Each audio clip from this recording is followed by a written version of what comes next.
Necə? Çıngıldere'ye giripler, oradan onları gözleme bizim aklımıza bile gelmemişti. Buna ne ad verir Cenab-ı Bilim artık? Belki siz ben başı salırsınız Cenab-ı Miller.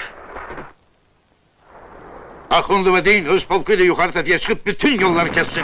Oradan bir atlı da geçmemelidir. Baş üstüne.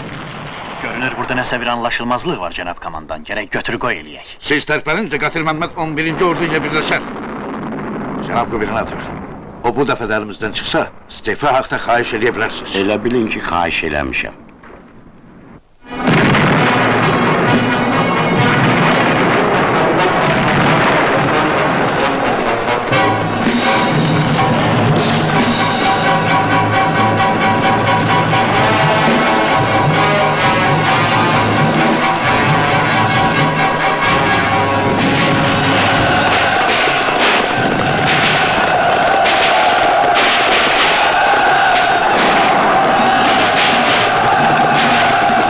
Tariflediğiniz ordu hanı?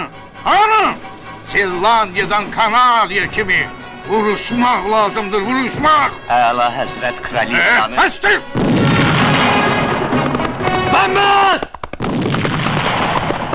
Harda birleşiri? Neciyeni harda? Danıştık seninle, Çaylı'da!